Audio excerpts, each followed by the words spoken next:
আসলে পিয়ার পদ্ধতি হলে নাকি ইসলামী দলগুলো অনেক ভোট পাবে, এবং আসলে তারা কেন এই কথা বলতেছে, কি দুর্বলতা তাদের পিয়ার পদ্ধতি আসার ব্যাপারে, আসলে এই ব্যাপারে একটু বলবেন। আমরা দেখেছি বিপিনুর বলেছে যারা পিয়ার পদ্ধতি বুঝে না তাদের রাজনীতি করার দরকার নাই। আমরা এটাই বলতে চাই যে যারা পিয়ার বুঝে না তাদের রাজনীতি করার অধিকার রাখে না। পিয়ার হলে একটা সুবিধা আমরা যেটা দেখি, প্রত্যেকটা মানুষ ভোট দিবে, যেই হোক না কারণ প্রত্যেকটা মানুষের ভোটের অধিকারটা সে পাবে। কেন পাবে? কারণ যেই মার্কায় ভোট দিবে, যেই দলকে ভোট দিবে, তার এই ভোটটা সারা বাংলাদেশের ভোটগুলো একসাথ করা হবে, আর একসাথ করে ওই দল থেকে প্রার্থী বাছাই করা হবে। আর যদি পিয়ার না হয় তাহলে আমরা দেখেছি যারা 35%, 40% ভোট পেয়ে 60% মানুষের উপরে কি করে, তারা শাসন পরিচালনা করে। কিন্তু যদি পিয়ার পদ্ধতি হয়, সারা বাংলাদেশের যত ভোটার আছে, দেশ বিদেশে যারা ভোট দিবে, প্রত্যেকটা মানুষের ভোটের অধিকার ফিরে পাবে। এই জন্য আমরা আশা করি এই যারা বুঝে না তারা এটা বুঝে নেবেন। আর সাধারণ মানুষ অনেকে বলতেছে পিয়ারটা কি জিনিস, সাধারণ মানুষের উদ্দেশ্যে বলতে চাই এটাই যে পিয়ারটা আপনারা আগে যেভাবে ভোট দিয়েছেন এখনও সেইভাবে ভোট দিবেন।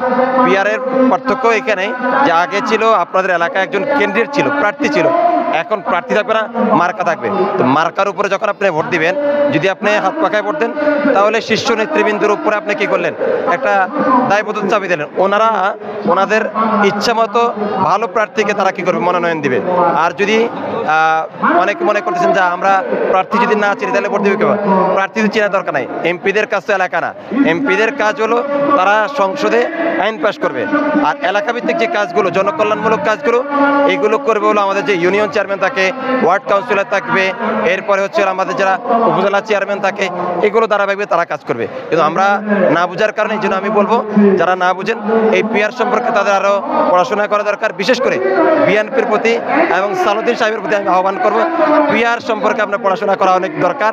যেহেতু সারা পৃথিবীর মধ্যে আমরা দেখেছি প্রায় 91টা দেশ, 54%, 100% 54% দেশে কি হয়, ভোট হয়। অর্থাৎ 91টা দেশে এই পিয়ার নির্বাচন হয়। হ্যাঁ, এখন বাংলাদেশের প্রেক্ষাপট অনুযায়ী এর পদ্ধতির কি হতে পারে, হয়তো আগে প্রার্থী সিলেকশন করা হবে অথবা পরে সিলেকশন করা হবে, কি হবে সেটা নিয়ে আমরা আলোচনা হতে পারি, কিন্তু পিয়ার হওয়া লাগবে, এটা হলো কথা।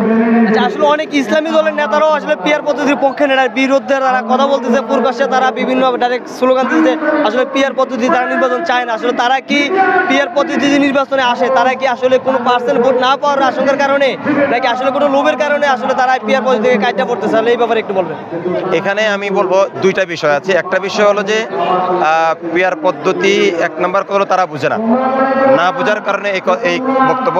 আরেকটা বিষয় হলো যে ওনাদের সারা বাংলাদেশে ওইভাবে ভোট নাই, ভোট না থাকার কারণে ওনারা একটা দলের সাথে জোট করতে গিয়ে ওনাদেরকে একটা আসন দিবে বলেছে অথবা 2টা আসন দিবে, আসন ভাগাভাগির কারণে তারা এটা বিপক্ষ নিচ্ছে, বিরোধিতা করতেছে। আচ্ছা, ধন্যবাদ আপনাকে। কি দাবি নিয়ে আসছেন এখানে? আমাদের দাবি হচ্ছে সাদামুক্ত বাংলাদেশ গড়ে তোলা এবং পিয়ার পদ্ধতিতে নির্বাচন পদ্ধতি চালু করা। যে আগে আপনি মনে করেন যে সমমনা ইসলামী দলগুলো যদি ঐক্যবদ্ধ থাকে আগামী ইসলাম ক্ষমতা আসবে?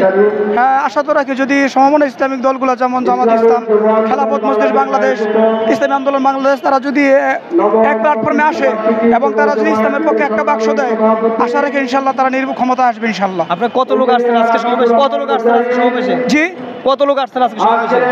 সমাবেশে আমাদের গাড়ি থেকে প্রায় 1000, আমরা প্রায় 1000 মতো লোক একত্রে আসছি। ধন্যবাদ। এখানে কি দায়িত্বে আছেন একটু বলবেন? আলহামদুলিল্লাহ, স্বেচ্ছাসেবকের দায়িত্বে আছি আলহামদুলিল্লাহ। আপনার কাজটা হলো কি? আমার কাজটা হলো চতুর্দিক দিয়ে একটু দেখাশোনা, যে কোনো অবৈধ অস্ত্র নিয়ে বা এখানে কোনো সংঘাতপূর্ণ জিনিস নিয়ে আসলো কিনা, এগুলা গোপনীয়ভাবে, মানে আমার কাজ হলো গোপনীয়ভাবে হাইডা গুটে দেখা যে আসলে এই যে হাতে এইটা দিয়ে কি এটা কি করে চেকিং। হ্যাঁ, এটা দিয়ে চেক করে আমরা চেক। হ্যাঁ, চেক। আর এটা হলো ওয়্যারলেস নাকি? আচ্ছা, আপনার কতটুকু ক্ষমতা আছে এখানে? কি পরিমাণ ক্ষমতা কাটাতে পারবেন? আলহামদুলিল্লাহ, শরীরের যত কোনো পদের তো আসলে দুনিয়াবি কোনো আইন প্রশাসনের না, আমাদের হচ্ছে শক্তির পরাবয়। যতক্ষণ শক্তি আছে আমরা লড়ে যাবো ইনশাল্লাহ। আচ্ছা আচ্ছা আচ্ছা, আপনার নাম পরিচয় বলবেন? আমার নাম মোহাম্মদ আমিনুল ইসলাম, আমার দেশে বাড়ি নেত্রকোনা জেলা। আমি নেত্রকোনা জেলার মুজাহিদ কমিটির কমান্ডার, নেত্রকোনা জেলার মুজাহিদ কমিটির কমান্ডার। আর আমাদের থানার দপ্তর সম্পাদক, ইসলামী আন্দোলন বাংলাদেশ থানার দপ্তর সম্পাদক হিসাবে আছি। আলহামদুলিল্লাহ, আল্লাহ রাখছে। ইউনিয়ন পর্যায়ে আল্লাহ পাকের শুকুর, ইসলামী আন্দোলনের সভাপতি হিসাবে আল্লাহ তাআলা আমাকে দায়িত্বশীল হিসেবে রাখছেন আর ইনশাআল্লাহ। যেহেতু আপনি একটা দায়িত্বশীল, আসলে আগামীতে বুঝেন যে সমন্বয় ইসলামী দলগুলো যদি ঐক্যবদ্ধ হতে পারে তাহলে ইসলাম ক্ষমতায় আসবে কিনা? ইনশাল্লাহ, এটা তো 100-র মধ্যে 100 আমাদের বাংলাদেশের দুজি এই ইসলামী দলগুলো ঐক্যবদ্ধ একজুট হয়ে যায়, এই বাংলাদেশ ইসলাম প্রতিষ্ঠা হওয়ার জন্য আর কিছু দরকার মনে হয় না, আর কোনো কিছু ইনশাল্লাহ করা যায় না। ইসলামী আন্দোলনের ব্যানারে হোক, যেভাবে হোক, ইসলামী দলগুলো যদি একসাথে হয়ে যায় ইসলাম কায়েম হবে বাংলাদেশে, এটা অটোমেটিক। আচ্ছা, অনেকে দল বলতেছে পিয়ার পদ্ধতি বুঝে না, আসলে পিয়ার পদ্ধতি কি এরা খায় না কি করে, আসলে তারা এটা বুঝে না, বুঝাইতে হবে।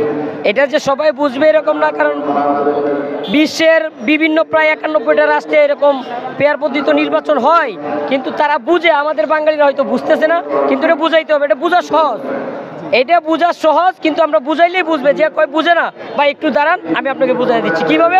এইভাবে আপনি ভোট দিবেন, আপনি কোনো প্রতিক্রিয়া ভোট দিবেন, সেই ভোটটা আপনার গ্রহণযোগ্য হবে এবং মিস হবে না, সেই ভোটটা পুরোপুরি গণাতে আসবে। আর আপনি কোনো নেতাকে এই ভোট দিতে হবে না, কোনো ব্যক্তিকে ভোট দিতে হবে না, আপনি দলকে ভালোবাসেন, দলের প্রতিক্রিয়া ভোট দিলেই এনাফ। এটাই সহজ, একবারে সহজ হইল পেয়ার পদ্ধতি। এই পেয়ার ছাড়া কোনো আসলে বাংলাদেশে আর নির্বাচন হোক আমরা চাই না। সোজা লাভ। আচ্ছা, ধন্যবাদ। জি, আচ্ছা।